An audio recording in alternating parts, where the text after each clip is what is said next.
नमस्कार साथियों, मैं अशोक साहू आप सबका आपके अपने यूट्यूब चैनल पर स्वागत करता हूं। जैसा कि आप सबको पता है कि हम हरियाणा में के एग्ज़ाम्स के लिए एडवांस मैथ की सीरीज़ स्टार्ट कर रखी है। उसी सीरीज़ में हमने जो है ऑलरेडी आपका ट्रिग्नोमेट्री हुआ और ट्रिग्नोमेट्री के साथ साथ हमने सेट एंड सबसेट को कंप्लीट कर लिया है। आज जो हमारा टॉपिक रहेगा वो रहेगा वेक्टर, यानी कि आज हम जो पढ़ने वाले हैं वो पढ़ेंगे वेक्टर। जैसे कि आपने पिछले हरियाणा के जो एग्ज़ाम हुए हैं उनमें देखा होगा, आपका जो हरियाणा क्लर्क का एग्ज़ाम हुआ था 2019 में जो हुआ था, यानी कि 22 और 23 और 21 सितंबर को जो एग्ज़ाम हुआ था, तो उसके अंदर आपके वेक्टर से क्वेश्चन जो है लगभग 3 शिफ्टों में वेक्टर से रिलेटेड क्वेश्चन पूछे गए हैं, क्योंकि उसके बाद एक शिफ्ट में आपका अर्थमेटिक आ गया था। तो आज हम उसी वेक्टर को स्टार्ट करेंगे और जब ये हमारा कॉन्सेप्ट कंप्लीट हो जाएंगे तो उसके बाद हम क्या करेंगे, इससे रिलेटेड जो क्वेश्चन आए थे उनको भी डिस्कस करेंगे। तो पहले मैं आपको बता देना चाहता हूँ कि वेक्टर क्या होता है। अगर आप लोगों ने फिजिक्स पढ़ी होगी तो आपने पढ़ा होगा कि दो टाइप की राशियाँ होती हैं। अगर मैं हिंदी में बताना चाहूँ तो दो तरह की राशियाँ होती हैं, एक होती है सदिश और एक होती है अदिश राशि। तो हिंदी वाली सदिश राशि को ही हम वेक्टर कहते हैं। यानी कि दोनों में डिफरेंस भी आपको पता होगा कि डिफरेंस क्या होता है। एक में तो क्या होता है, आपके पास सिर्फ मैग्नीट्यूड होती है और एक में क्या होती है, मैग्नीट्यूड के साथ साथ डायरेक्शन होती है। यानी कि वेक्टर क्वांटिटी कौन सी होती है, जिसके अंदर आपकी जो मैग्नीट्यूड है, यानी कि मैग्नीट्यूड भी रहेगा और मैग्नीट्यूड के साथ साथ क्या रहेगा, प्लस डायरेक्शन। मैग्नीट्यूड और डायरेक्शन दोनों होंगी, उसे हम क्या कहेंगे, उसे हम वेक्टर क्वांटिटी कहेंगे। तो वेक्टर क्वांटिटी जो है, हम यहाँ पर फिजिक्स वाली वेक्टर क्वांटिटी को डिस्कस नहीं करेंगे, हम करेंगे अपनी क्वांट की वेक्टर क्वांटिटी को डिस्कस। तो आप पूछेंगे कि सर हमारे क्वांट में जो वेक्टर क्वांटिटी कहाँ यूज़ होती है। जैसे आप जो है कार को दौड़ा रहे हैं, अगर आप कार को चलाएंगे, आपके पास कोई गाड़ी है, आप उसको अगर चलाएंगे तो उसकी आपके पास क्या होगी, एक फिक्स डायरेक्शन होगी। तो क्या हो जाएगी कि वेक्टर क्वांटिटी, जैसे आप 40 किलोमीटर पर आवर की स्पीड से अगर गाड़ी को चलाएंगे तो उसको किसी न किसी डायरेक्शन में लेकर के जाएंगे, तो स्पीड क्या कहलाएगी कि वेक्टर क्वांटिटी कहलाएगी। अच्छा, पहले आपको पता होना चाहिए कि वेक्टर क्वांटिटी को रिप्रेजेंट करने के लिए हम जो है किसका यूज़ करते हैं। तो वेक्टर क्वांटिटी अगर आपको रिप्रेजेंट करनी है तो उसके लिए हमारे पास सिंबल होता है कैपिटल लेटर्स। जैसे मैं आपको दिखाना चाहूँ कि ये हमारे पास कोई पॉइंट रहेगा, जैसे मैं ए मान लेता हूँ इनिशियल पॉइंट है, और यहाँ पर जो है बी है, ये कोई फाइनल पॉइंट है। ए से बी की डिस्टेंस है, अगर आप इसको वेक्टर क्वांटिटी की तरह से रिप्रेजेंट करना चाहेंगे तो इसको रिप्रेजेंट करने के लिए आपको कैपिटल लेटर्स में, यानी कि अपर केस में आपको ए बी लिखना होगा। ए से बी की डिस्टेंस को अपर केस में लिखेंगे ए बी, तो ये क्या कहलाएगी, इसकी वेक्टर, वेक्टर में जो डिस्टेंस होती है वो रिप्रेजेंट करने का एक तरीका है। अब आपको पूछ ले कि भैया अगर इस डिस्टेंस को आप सिंगल लेटर से शो करना चाहें तो आपको कैसे करना होगा, स्मॉल ए से। यानी कि ये जो ए बी है ये स्मॉल लेटर से दिखाई जाएगी। ये कंपलसरी नहीं है कि आप ए से दिखाएं, इसको बी से भी दिखा सकते हैं।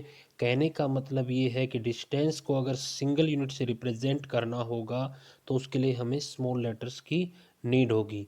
आपके एग्ज़ाम में हो सकता है डायरेक्ट यहाँ से क्वेश्चन ना पूछा जाए, बट ये बेसिक जो है ये आपको पता होना ज़रूरी है।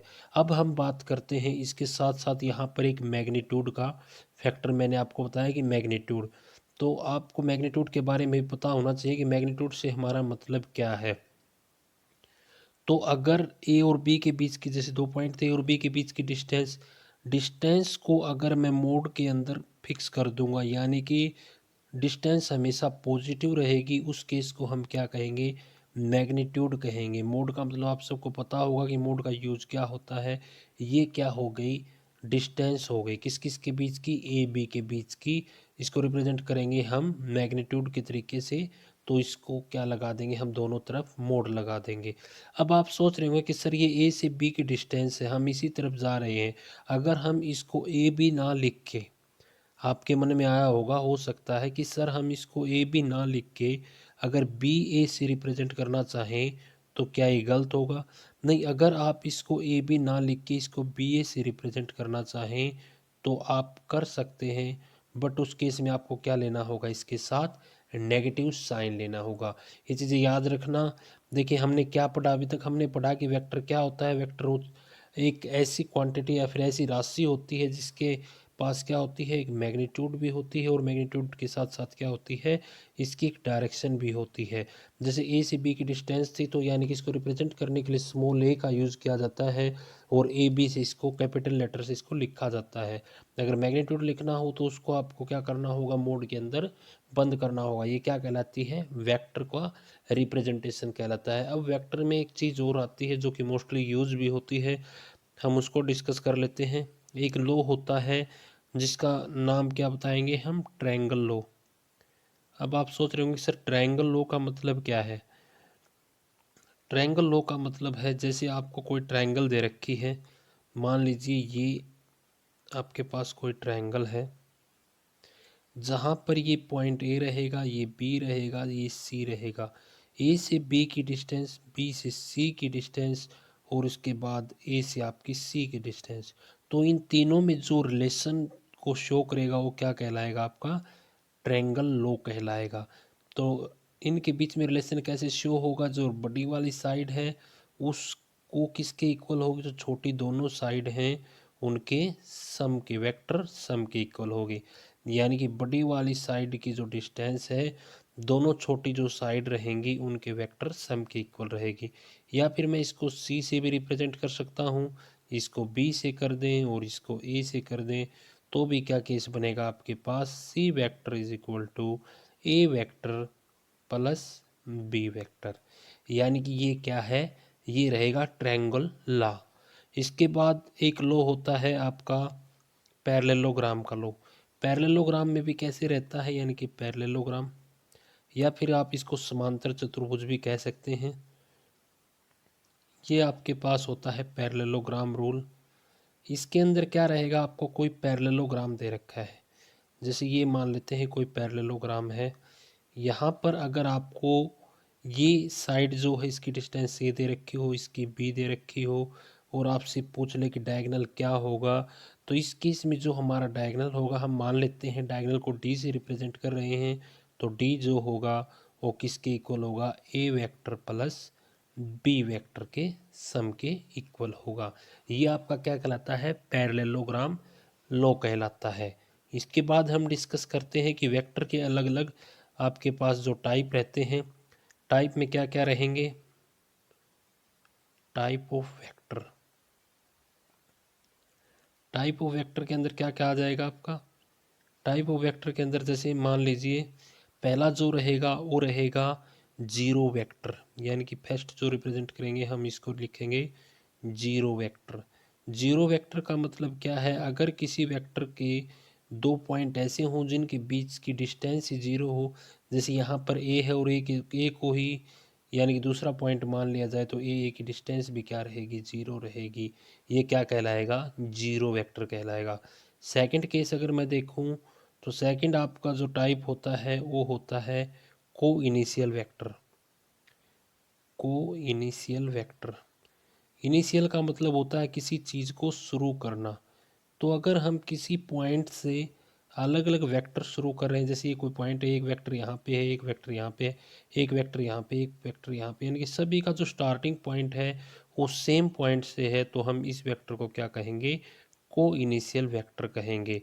इसके बाद बात करते हैं हम थर्ड टाइप। इसकी जो थर्ड टाइप रहेगी वो क्या रहेगी, इक्वल वेक्टर। यानी कि इक्वल वेक्टर से मेरा क्या मतलब रहेगा, जैसे आपके पास कोई वेक्टर है ए जिसका मैग्नीट्यूड जो है बी के इक्वल, यानी कि अगर दो वेक्टर का मैग्नीट्यूड इक्वल हो, मान लेते हैं ये 9 है, अगर दो वेक्टर का मैग्नीट्यूड इक्वल हो तो उसे हम क्या कहेंगे, इक्वल वेक्टर कहेंगे। क्योंकि डायरेक्टली आपसे एग्जाम में ये क्वेश्चन पूछा जा सकता है कि इक्वल वेक्टर कौन से होते हैं, तो उस टाइम पे आपको पता होना चाहिए कि इक्वल वेक्टर कौन से होते हैं। अब फोर्थ जो है हम बात करते हैं, यानी कि जो मोस्ट इम्पोर्टेंट वेक्टर रहेगा वो क्या रहेगा, फोर्थ आपका रहेगा parallel vector, P A R A double, parallel vector. Parallel vector के अंदर हम क्या पढ़ेंगे? पैरेलल वेक्टर के अंदर सबसे पहली चीज़ जो रहेगी आपकी कोलिनियर वेक्टर, यानी कि डायरेक्टली क्वेश्चन पूछा जा सकता है कि कोलिनियर वेक्टर क्या होते हैं। तो देखिए कोई भी दो वेक्टर, कोलिनियर वेक्टर क्या रहेंगे आपके? कोई भी दो वेक्टर, जैसे मैं मान लेता हूँ कि हमारे पास है ए कोई वेक्टर है जो किसके इक्वल है? लैम्डा बी के इक्वल है। कहने का मतलब दो वेक्टर इक्वल हों और उनका जो रेशियो, यानी कि दोनों किस रेशियो में होने चाहिए? सेम रेशियो में रहने चाहिए। जैसे हम एग्जांपल के लेते हैं कोलिनियर वेक्टर का, एक एग्जांपल मैं आपको बता देता हूँ। यानी कि हम कौन सा वेक्टर पढ़ेंगे? अब कोलिनियर वेक्टर के बारे में पढ़ेंगे। कोलिनियर वेक्टर जैसे ए कोई वेक्टर है जिसका मैग्नीट्यूड आपको दे रखा है 4, बी कोई वेक्टर है जिसका मैग्नीट्यूड आपको दे रखा है कितना? 8 दे रखा है। और इसके बाद आपसे पूछा है कि ए बी वेक्टर क्या होंगे। अगर मैं मान लेता हूँ कि आगे जो है आपका वेक्टर दे रखा है ए वेक्टर, इसकी वैल्यू अगर आपको एक्स दे रखी है, पहले मैं आपको बता ही देता हूँ कि इसके अंदर क्या केस रहेगा।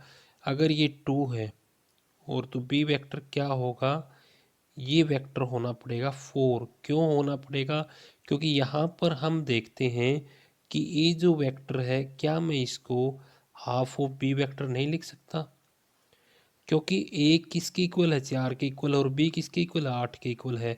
तो ए को हाफ ऑफ बी लिख सकता हूँ। तो यहाँ पे भी अपना जो रेशियो रहेगा वो सेम रहेगा। किस केस में?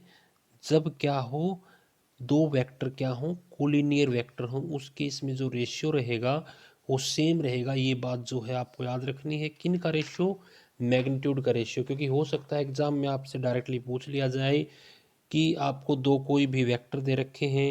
जैसे अगर मैं इसको आगे इस टाइप के ऊपर अगर हम क्वेश्चन भी करना चाहें तो आपसे क्वेश्चन पूछा जा सकता है कि कोई भी दो वेक्टर हैं जहाँ पर ए का मैग्नीट्यूड दे रखा है आपको 1 एंड बी का जो मैग्नीट्यूड है वो आपको दे रखा है 3। और अगले जो सेकंड केस होगा वेक्टर का, उसमें क्या दे रखा है? ए वेक्टर की आपसे वैल्यू पूछी है कि क्या होगा, या फिर एक्स मान लेते हैं, एक्स दे रखा है। और जो बी वेक्टर है वो आपको क्या दे रखा है? 6 दे रखा है। तो आपसे पूछ लिया कि एक्स की वैल्यू बताइए। तो हमें यहाँ पे देखते ही पता लग जाना चाहिए कि रेशियो क्या है। यानी कि ये क्या है? इसका 1/3 है, पहले वाला ए वेक्टर। तो यहाँ पे भी जो एक्स होगा क्या हो जाएगा? 1/3 ऑफ 6 हो जाएगा। यानी कि एक्स की वैल्यू कितनी आ जाएगी? 2 आ जाएगी। तो ऐसे भी डायरेक्टली आपसे क्वेश्चन पूछा जा सकता है कि अगर दो वेक्टर जो है कोलिनियर हैं तो उस टाइम पे क्या होगा? आपका जो रेशियो होगा मैग्नीट्यूड का वो क्या होगा? इक्वल होगा। इसके बाद नेक्स्ट टाइप का वेक्टर पढ़ते हैं। हमने 4 टाइप पढ़ लिए थे।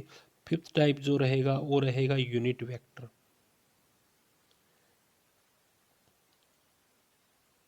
यूनिट वेक्टर से हमारा मतलब क्या रहेगा? यानी कि ऐसा वेक्टर जिसकी मैग्नीट्यूड क्या हो? मैग्नीट्यूड जिस वेक्टर की 1 होगी उसे हम क्या कहेंगे? यूनिट वेक्टर कहेंगे। जैसे मान लीजिए कि अगर मैं इसको रिप्रेजेंट करने के लिए आपको बोलूँ तो इसको रिप्रेजेंट करने के लिए हम जो लेटर होगा उसके ऊपर क्या बना देते हैं? कैप बना देते हैं। इसके लिए आपके पास डायरेक्टली फॉर्मूला आपको याद रखना है कि ये जो कैप होता है वो किसके इक्वल होता है? ए बाई मैग्नीट्यूड ऑफ ए के इक्वल होता है। ये आपको जो है फॉर्मूला याद रखना है क्योंकि हम इसका जो है आगे बहुत यूज करेंगे। यानी कि वेक्टर की जो डिस्टेंस है डिवाइड बाय उसका मैग्नीट्यूड, इसे हम क्या कहेंगे? यूनिट वेक्टर कहेंगे। यूनिट वेक्टर से मेरा मतलब क्या है? जैसे फॉर एग्जांपल अगर मैं आपको बताना चाहूँ तो ए बी मैंने कोई क्या मान ली? कोई लेंथ मान ली है। यानी कि ए बी अगर हम कोई लेंथ मान लेते हैं, इसको थोड़ा साइड में यहाँ पे रख देते हैं। ए बी अगर मैंने कोई लेंथ मान ली है, ए से बी तक की कोई लेंथ है। अब क्या किया कि ये जो दे रखी है ये आपको 4 दे रखी है। मान लीजिए इसकी लेंथ जो दे रखी है आपको 4 दे रखी है। तो ए से सी, सी से हम कहाँ पे जाएंगे? सी से डी और डी से बी। अगर मैं यूनिट वेक्टर में इनको तोड़ना चाहूँ तो क्या हो, कैसे लिखा जाएगा ये? A C is equal to C D is equal to D B. यानी कि 3 है तो इसको आप क्या मान लीजिए? 3 मान लीजिए। 4 में जो है ना थोड़ा अलग जा रहा है, तो इसको आप क्या मान लीजिए, लेंथ अपने को दे रखी है, मान लीजिए 3 दे रखी है, तो इनकी वैल्यू क्या हो जाएगी, सबकी 1 1 हो जाएगी। यानी कि जिस वेक्टर का मैग्नीट्यूड क्या हो, 1 हो, उसे हम क्या कहेंगे, यूनिट वेक्टर कहेंगे। यूनिट वेक्टर जो होता है अलग अलग डायरेक्शन के अंदर, अगर हम बात करें कि इसको अलग अलग डायरेक्शन में कैसे रिप्रेजेंट करेंगे, तो ये जो होता है एक्स एक्सिस होता है, ये आपका क्या होता है, वाई एक्सिस होता है, और ये क्या होता है आपका जेड एक्सिस होता है। अगर हम यूनिट वेक्टर को एक्स एक्सिस में देखेंगे, एक्स एक्सिस में यूनिट वेक्टर जो शो किया जाता है वो किया जाता है आई से शो। वैसे इनका जो है ये आपको याद नहीं रखने हैं, बस जस्ट आपको समझना है। अगर वाई एक्सिस में हम बात करेंगे यूनिट वेक्टर की, तो वाई एक्सिस में यूनिट वेक्टर जो होता है किससे रिप्रेजेंट किया जाएगा, ये रिप्रेजेंट किया जाएगा जे कैप से। यानी कैप किसके लिए होती है, यूनिट वेक्टर के लिए। और जेड एक्सिस के लिए क्या होते हैं, ये कुछ प्री डिफाइंड हैं, इसके लिए जो होता है के वेक्टर, यानी कि के कैप रह जाएगी। यानी कि यूनिट वेक्टर को रिप्रेजेंट करने के लिए एक्स एक्सिस में हम किसका यूज करेंगे, आई कैप का, वाई एक्सिस में किसका यूज करेंगे, जे कैप का, और जेड एक्सिस में किसका यूज करेंगे, के कैप का यूज करेंगे। तो ये जो है अलग अलग वेक्टर को रिप्रेजेंट करने के तरीके थे। अब हम बात करेंगे कंपोनेंट्स ऑफ वेक्टर के ऊपर। कंपोनेंट्स ऑफ वेक्टर क्या रहेंगे, नेक्स्ट स्लाइड ले लीजिए। अब हमारा जो नेक्स्ट टॉपिक रहेगा, यानी कि इसमें जो आगे रहेगा वो रहेगा कंपोनेंट्स ऑफ वेक्टर्स।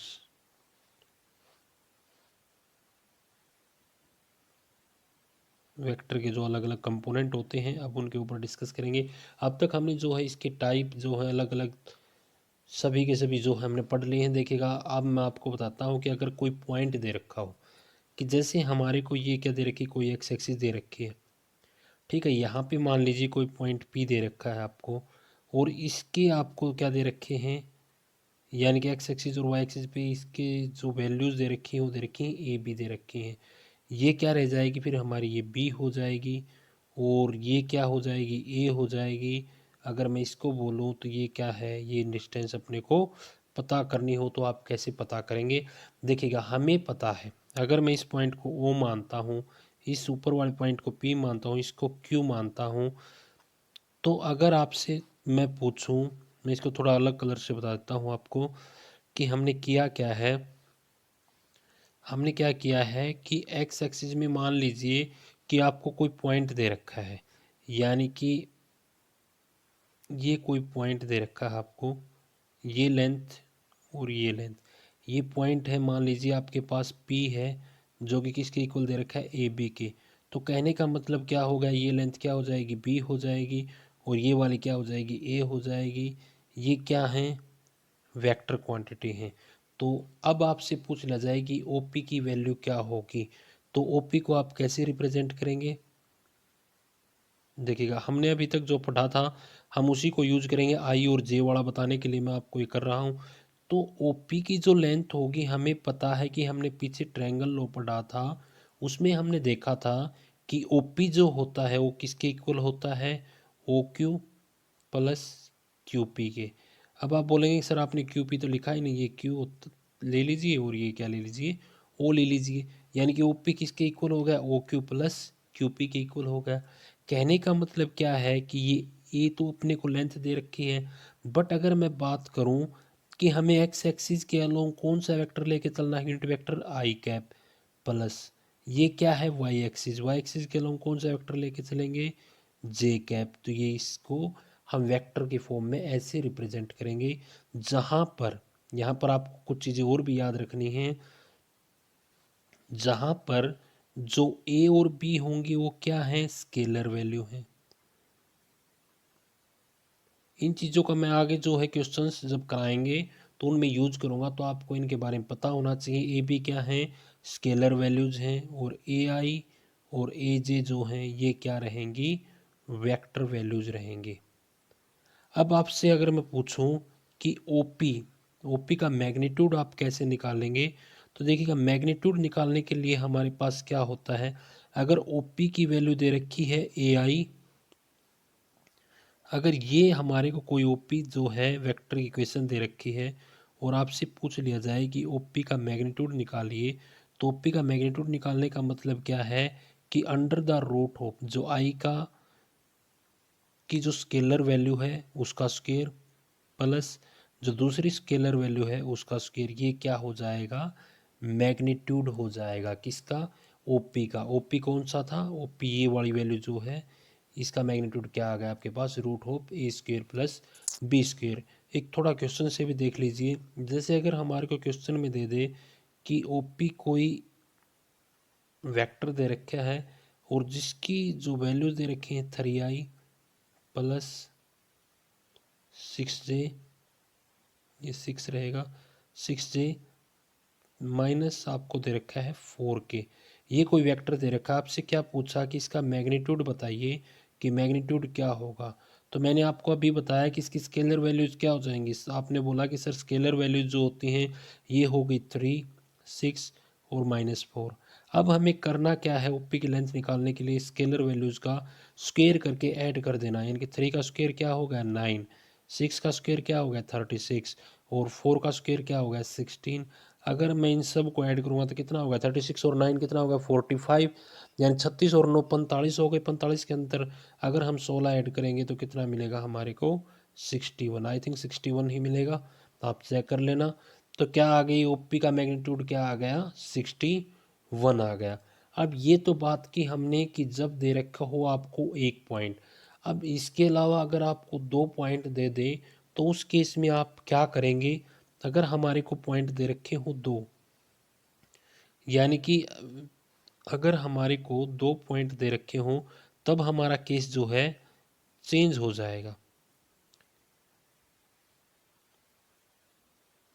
उस टाइम पे हमें क्या करना होगा, उस टाइम पे जो है जैसे मान लीजिए कि हमारे को कोई 2 पॉइंट दे रखे हैं, ठीक है, यहाँ पर P दे रखा है, P के भी जो वैल्यूज़ दे रखी हैं वो दे रखी हैं x1, y1 और z1। इसके अलावा यहाँ पर कोई पॉइंट Q दे रखा है जिसकी वैल्यूज़ क्या हैं x2, y2 और Z2, ये वैल्यूज़ दे रखी हैं। ठीक, आपसे पूछा है कि आप पी क्यू का मैग्नीट्यूड कैसे फाइंड आउट करेंगे। तो सबसे पहले तो 2 पॉइंट दे रखे हैं, अगर 2 पॉइंट दे रखे हैं तो हमें उसकी वेक्टर फॉर्म लिखनी आनी चाहिए। वेक्टर फॉर्म अगर हम लिखेंगे तो हमारे पास क्या हो जाएगा, पी क्यू की vector form is equal to, ये आपको ध्यान में रखना है कि अगर 2 पॉइंट के कोऑर्डिनेट दे रखे हों तो वहाँ से अगर हमारे को उसकी वेक्टर फॉर्म लिखनी हो तो हम क्या करेंगे, यहाँ पर x2, y2 और z2 हैं, ये x1, y1 और z1 है।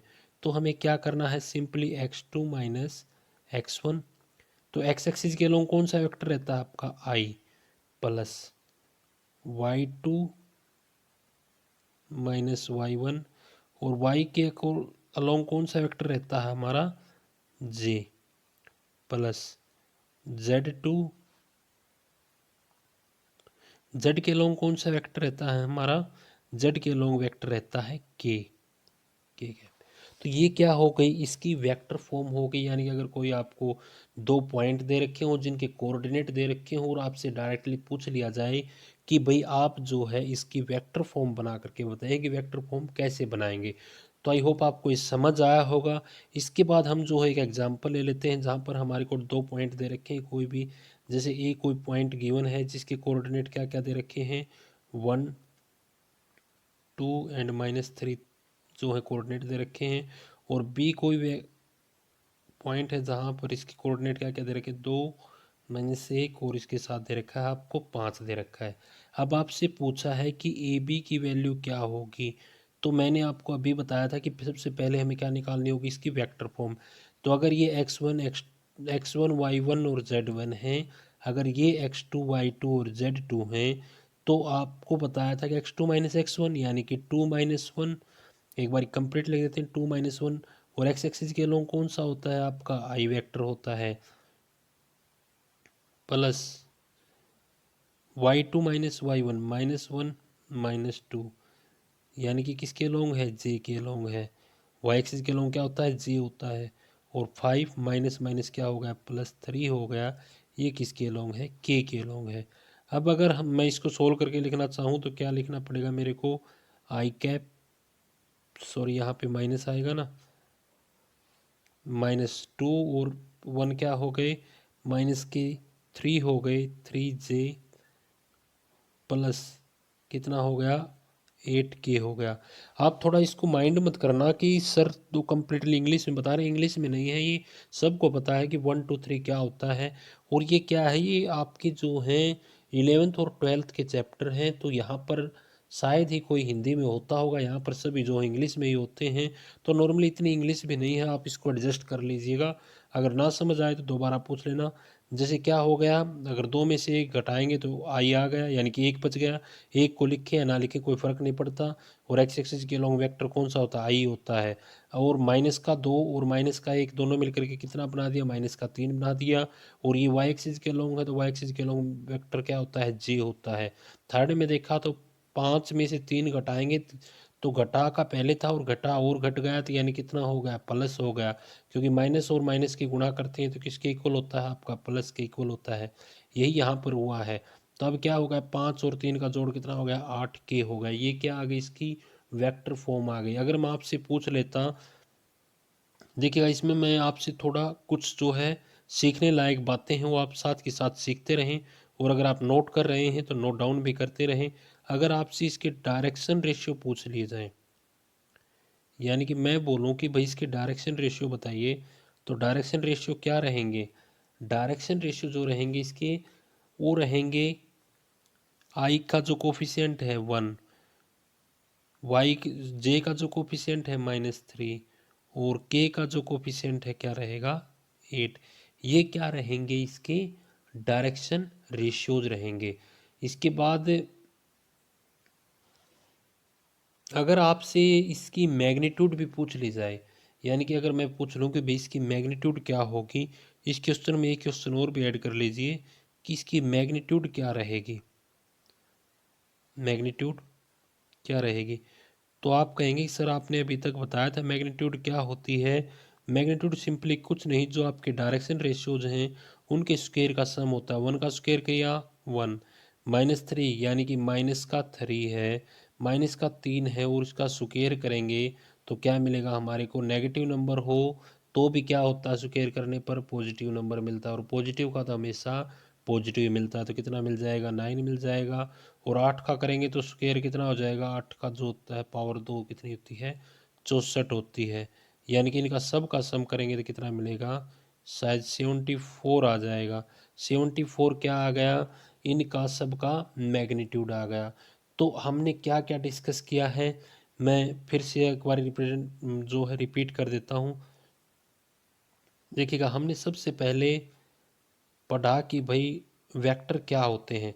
तो वेक्टर वो होते हैं जिसके पास जो होता है खुद की मैग्नीट्यूड और डायरेक्शन होती है, उसे हम क्या कहते हैं, वेक्टर कहते हैं। रिप्रेजेंट करने के लिए हमने कैपिटल लेटर्स का यूज़ किया है। थोड़ा अलग कलर का मार्कर लेके आपको साथ के साथ करते हुए चलते हैं। अगर वेक्टर को रिप्रेजेंट करना हो तो हमें किसका यूज़ करना हो, कैपिटल लेटर का। और डिस्टेंस को शो करने के लिए किसका यूज़ किया जाता है, स्मॉल लेटर का यूज़ किया जाता है। ये आपको याद रखना है।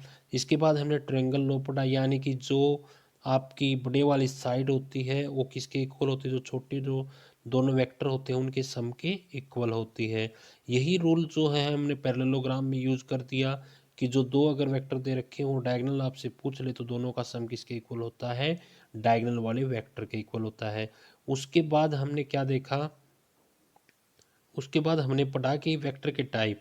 जीरो वेक्टर क्या होता है, जहाँ पर डिस्टेंस क्या हो, जीरो हो। को इनिशियल कौन से होते हैं, जिनका स्टार्टिंग यानी कि इनिशियल पॉइंट क्या हो, सेम हो। उसके बाद हमने इक्वल वेक्टर पढ़ा, अगर दो वेक्टर के मैग्नीट्यूड इक्वल है तो कौन से वेक्टर होते हैं, इक्वल वेक्टर होते हैं। उसके बाद हमने पढ़ा पैरेलल वेक्टर। पैरेलल वेक्टर के अंदर हमने पहले देखा कि कोलिनियर वेक्टर कौन से होते हैं। कोलिनियर वेक्टर वो होते हैं जिन दो वेक्टर का क्या सेम हो, रेशियो सेम हो।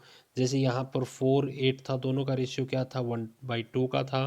तो ऐसे ही हमें नीचे लेके चलना पड़ेगा। अगर दूसरा वेक्टर इसके पैरेलल है, यानी कि ये वाले वेक्टर क्या हैं, दोनों पैरेलल हैं, यानी कि कोलिनियर वेक्टर हैं, तो उस टाइम पे दोनों दूसरे की मैग्नीट्यूड का रेशियो भी क्या रहेगा, 1/2 रहेगा। इसके बाद हमने देखा कि अगर दूसरा वेक्टर कोई दे रखा है जो इसके कोलिनियर है और आपसे पूछ लिया जाए कि एक्स की वैल्यू क्या होगी, तो आपको क्या करना है, सिंपली रेशियो को इक्वेट कर देना। जैसे यहाँ पर रेशियो कितना है, 1 और 3 का रेशियो है, तो तो यहाँ पर भी 1 और 3 का आएगा रेशियो। तो हमने वैल्यू निकाल दी थी एक्स की 2 मिल गई थी हमारे को। इसके बाद हमने पढ़ा यूनिट वेक्टर। यूनिट वेक्टर कौन सा होता है? जिस वेक्टर का मैग्नीट्यूड 1 हो। और ये वाला फॉर्मूला जो है आपको याद रखना है कि ए कैप यानी कि unit vector of A is equal to यानी कि vector A divide by magnitude of vector A. आप याद रखिएगा कि यूनिट वेक्टर को रिप्रेजेंट करने के लिए हम किसका यूज करते हैं? कैप वाले अल्फ़ाबेट का यानी कि ए कैप का। इसके बाद हमने देखा कि आई जे के क्या होते हैं? एक्स एक्सिस के अलोंग वेक्टर, वाई एक्सिस के अलोंग जे होता है, जेड एक्सिस के अलोंग क्या होता है? के वेक्टर होता है। इसके बाद हमने पढ़ा कि component of vector. Component vector में हमने क्या देखा कि अगर हमारे से पूछ लिया जाए कि ओपी ये जो लेंथ है ये क्या होगी, तो हमने ट्रायंगल लॉ को यूज कर दिया कि ए और बी दोनों का सम होगी। बट आपसे पूछ लिया जाए कि ओपी की मैग्नीट्यूड क्या होगी, तो ये जो आपके पास स्केलर वैल्यूज आई है ए और बी क्या है ये? आप इसको स्केलर वैल्यूज भी कह सकते हैं या फिर डायरेक्शन रेशियोज भी कह सकते हैं। इन दोनों के स्क्वायर का सम क्या कहलाता है आपका? ये कहलाता है मैग्नीट्यूड। अब फिर हमने आगे पढ़ा कि अगर आपको कोई वेक्टर दे रखा है और इसका मैग्नीट्यूड आपसे पूछ लिया जाए, तो सिंपली क्या करना है आपको? डायरेक्शन रेशियोज या फिर स्केलर वैल्यूज जो होती हैं उनको उठाइए और उनके स्क्वायर का सम कर दीजिए। ये आपके पास क्या आ जाएगी? मैग्नीट्यूड आ जाएगी। फिर हमने देखा कि अगर कोई 2 पॉइंट दे रखे हों, यानी कि अब तक तो 1 पॉइंट दे रखा था, अगर 2 पॉइंट दे रखे हों, उन दोनों का अगर आपको मैग्नीट्यूड फाइंड आउट करना हो, तो हमें सबसे पहले वेक्टर निकालने होंगे, क्योंकि इन दोनों पॉइंटों के क्या दे रखे हैं? कोऑर्डिनेट दे रखे हैं। तो सबसे पहले हमने क्या किया? इसकी वेक्टर फॉर्म लिखी और इसके बाद हमने इस क्वेश्चन को से इसको समझा कि अगर हमारे को 2 पॉइंट दे रखे हैं और बीच जिनके कोऑर्डिनेट दे रखे हैं, ये अलग अलग कोऑर्डिनेट हैं इनके, और आपसे पूछ लिया जाए कि इसका मैग्नीट्यूड क्या होगा, तो हमने पहले इसकी वेक्टर फॉर्म लिखी, फिर जो डायरेक्शन रेशियोज या फिर स्केलर वैल्यूज थी उनका क्या कर दिया? सिंपली स्क्वेयर कर दिया। तो हमारे को क्या मिल गया था? 74। ये क्या हो गया था? इसका मैग्नीट्यूड हो गया था। अगर आपसे अगर डायरेक्शन रेशियोज पूछे या फिर आपसे स्केलर वैल्यूज पूछे, तो दोनों वैल्यूज का मान क्या होगा आपका? सेम होगा। तो आज की क्लास के लिए हम इतना ही रखते हैं। आई होप आपको क्लास अच्छी लगी होगी और आपको समझ आया होगा कि वेक्टर किसे कहते हैं। फिर हमने दोबारा रिपीट जो है इस चीज़ों को रिपीट भी कर दिया है। तो अगर आपको क्लास अच्छी लगे तो आप जो हैं चैनल को सब्सक्राइब कर सकते हैं और अपने फ्रेंड्स के साथ शेयर कर सकते हैं। आपको अच्छे लगे तो लाइक भी कर सकते हैं। अगर आपको कहीं पर कोई जो है कमी दिखती है या फिर कहीं पर कुछ अलग दिखता है, तो आप कमेंट करके भी बता सकते हैं। आज की क्लास के लिए इतना ही। Thanks for watching.